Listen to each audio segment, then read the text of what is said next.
I'm excited too, and I'm glad for all of you hosting this thing. Thank you so much, sir. We are glad to have you too. Thank you. It's an honor. Same here, sir.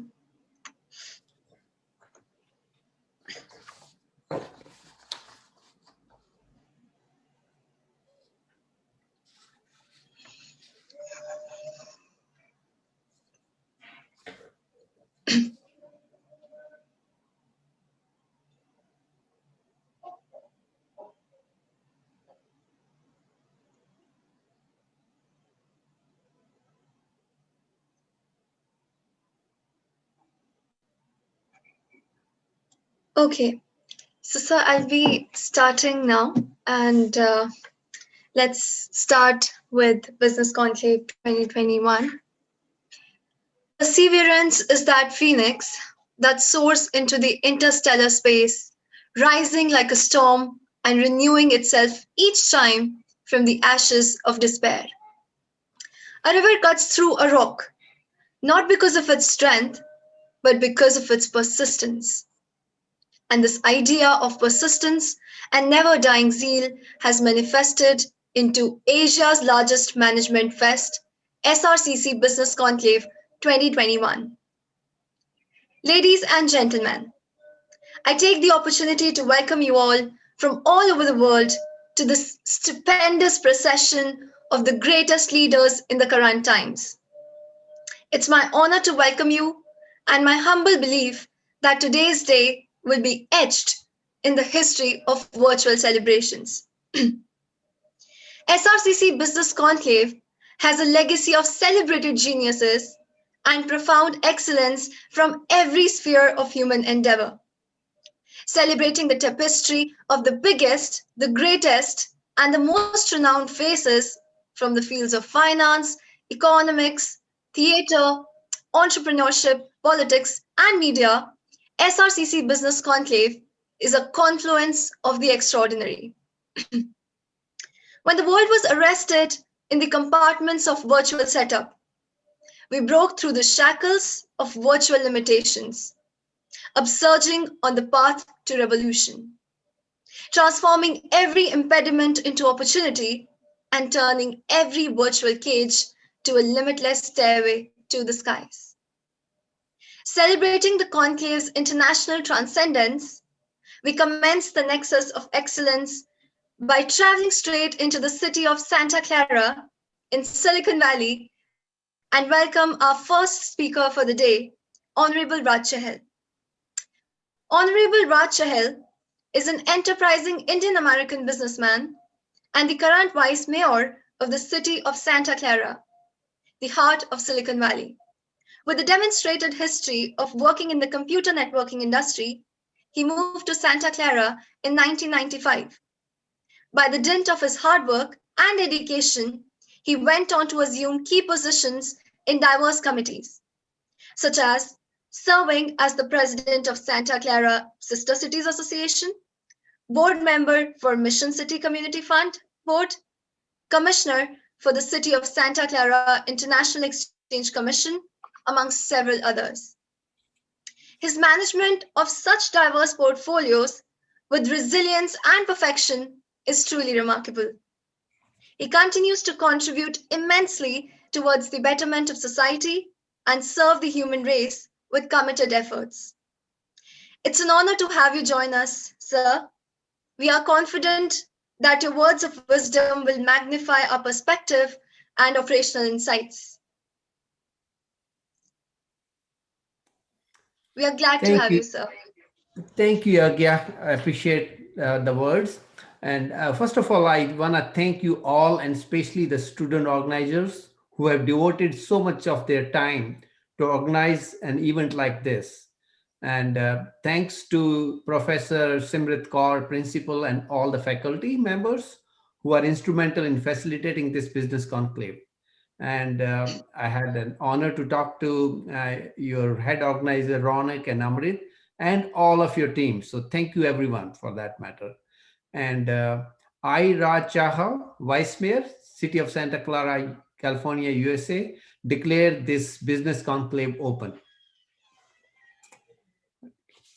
So I'm honored to join you all remotely. And this COVID situation has made things good and bad. And good thing is we can join from anywhere and have such conclaves remotely from any part of the world. So I'm honored to do that. Uh, just before joining you all, I was thinking why Raj Chahal is here today. Why am I here today, basically, right? So, and among so many of the dignitaries over there, why Raj as a speaker? I think I'm here to assure you all that if Raj Chahal can achieve something, you all have the potential to achieve your goals or dreams, and you can do anything you want to do in your life. Dreaming is not bad at all. You have to follow your dreams, and I assure you again that dreams do have a destination. And let me share you my story. I came to this country around 35 years back, and with $35, no, with the $500 in my pocket, and that was the maximum money I could take from India. And I'm here 35 years after that, sitting in front of you as a vice mayor of city of Santa Clara. But this journey has been it, it has been a sweet journey. I've seen tough times, but I have been blessed to have what I have today with the grace of the Almighty, and great journey for that matter. Uh, so I'm a co-founder of a hardware company, which we co-founded in 2005, and it came across and lot of like hurdles, but if you destined to work hard and do your bit, you can achieve your goals. So some of the issues are things I have in my pocket other than the $500 in my pocket. I had a great education. My parents were able to get me a great education. I did my master's in physics and then did my MBA. And it was a risky proposition. So coming back from India, all of a sudden over here, that too, leaving a job which was like I was heading up one of the largest branch of New India Assurance in Chandigarh, and leaving behind everything, just came over here. And with that, uh, the turning point came in 2011 or so, when I got involved into the civic duties of this great city or this great community over here. I got involved in scouting. I got involved in my first assignment was member of charter review committee of the city, which was to look into the how we can encourage and have minorities on the city council. Our city council has been all white for last many years, 70 plus years. No non-white member was there, and so I was first member of that charter review committee, then got involved into that, then became an international exchange commissioner for the city of Santa Clara. And we have three sister cities. Santa Clara has three sister cities. One is Izumo, Japan, Limerick, Ireland, and Coimbra in Portugal. So I had a pleasure of being a president of our sister city association after that involvement. And then I further applied for planning commissioner for the city, went on to become the planning commissioner for 5 years, and then thought, why not try city council? And that led me, I lost the election in 2016, but got lucky in 2018. And for that, like, I'm thankful to my wife, who has always been inspiration to and motivator to me, and my two boys. Both my boys are Eagle Scouts and graduated. One elder one graduated from Santa Clara University, uh, and the younger one graduated from Ivy League school, Dartmouth, in East Coast, basically. And I'm glad I was able to impart them good education uh, and the skills which I got from my own parents. So uh, I would like to say education, analytical thinking, ethics, hard work, dignity, respect for others, and agree to disagree. These are some of the qualities we all have to have, and they can uh, lead you to success in your life. Yeah. And I don't want to be a monologue here. So I would love to make it an interactive session. And if you have any questions, comments, let me know, and I'll be more than happy to answer those. Yes, sir. So the students present here have some of the questions. Mhm. Okay, I'll move on to the first one. It says, having completed your education in India and being a council member in the US, you have a first-hand experience of the cultures of both the nations. So, what key values from both the cultures have you inculcated in yourself so as to become the person that you are today? So, going back to my motherland, basically India. So, I had a great education. I had a great schooling from. I studied from Sainik School, Kunjpura, and one thing which Indian parents care about, like they care about you a lot, whether you are in a school or you are an adult. So that feeling is great. Like my parents, I'm so proud of my parents who gave me the best of the education, and the culture connection about being a joint family system. That's so great in India. And coming back to United States, one of the some of the uh, praiseworthy things I can point out, it has a system. This, like, when I came to United States, I thought I will do good, I will work hard. And if you think of doing work hard, doing something ethically, the system will help you out. The community will help you out. And that is something we all have to take into account. The political system, the system, if you want to set up a company, you don't need to go to an office. The system is so smooth, you can set it up, you keep doing what you're doing it right. Do it right, that's one thing. Do it right, you will be successful. And the system, and one beautiful thing about United States is your fundamental rights, the following of the Constitution, the freedom of speech, we all are proud of. Sort of human rights. I'm not saying United States is a perfect country, like ideal or perfect country. No, no country is perfect, no system is perfect.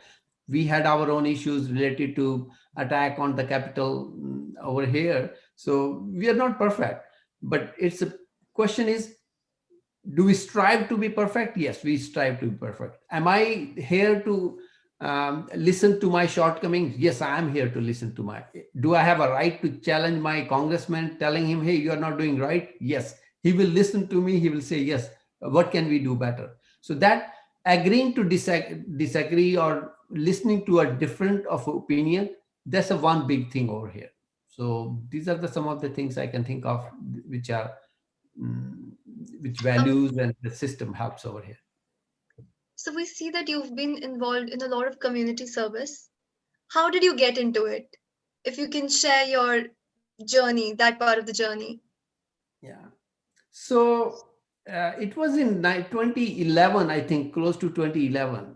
And I have two boys, as I mentioned earlier.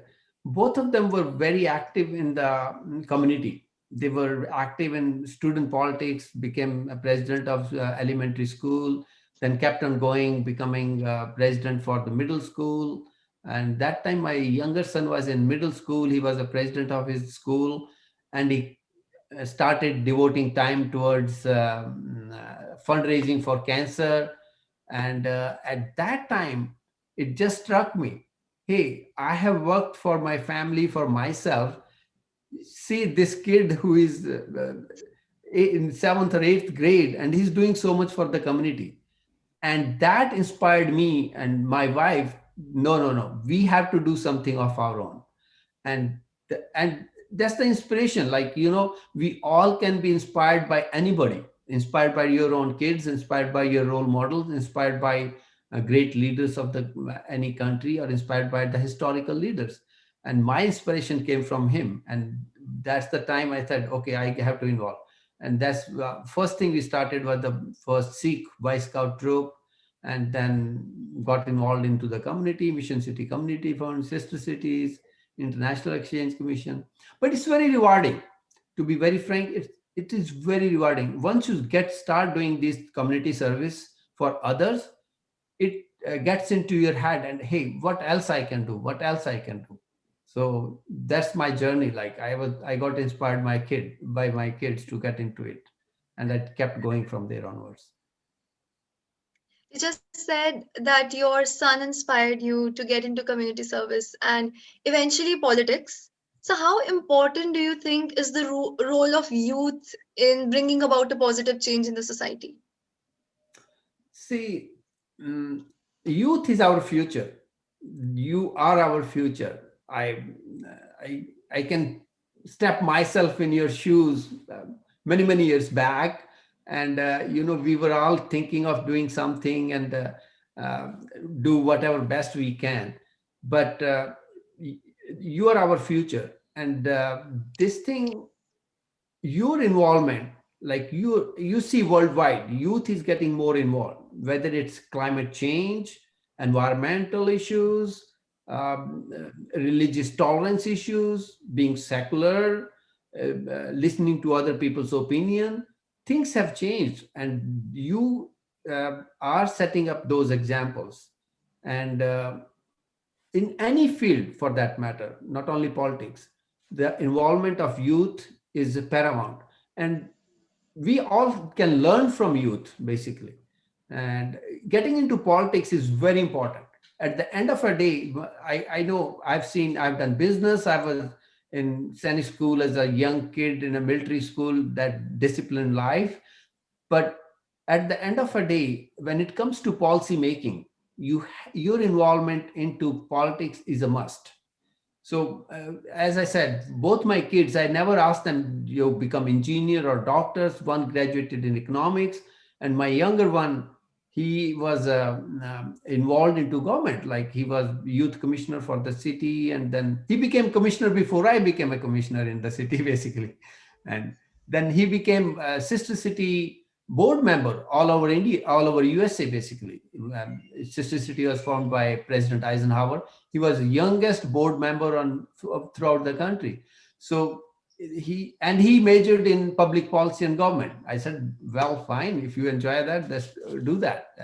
And so my message to the youth: stay involved, stay positive, and you can do wonders. And this world is your world, basically. Down the line, we are getting old, and so take it from us, and keep doing what you are doing, and show the world how we can make this world as a better together. Not only India, everywhere in the world. What would be your message to the young, ambitious change makers who are watching this event right now? uh, One thing is, follow your dreams. Do what you like the best. Like, I know in India, even I like, a lot of families, they force, like, a doctor parent would like to force their sons and daughters to be doctor. I first request to those adults, don't force them. And to these young, talented and passionate young generation, I would say, follow your dreams. Don't be afraid of taking risks. You Time is on your side. You have a lot of You are in your late teens or early 20s. You have a lot of time to explore, and what you want to do. I'm so proud of so many of Indian girls, actually. The recent international shooting, like Yashashwini and Manu Bhaker, they are doing great. They've got multiple medals for you, for the country. And even the boys, like the Chaudhary, he's pretty young too. So you have the time on your side. Don't be afraid of taking risk. Jump into it, but do what you want to do.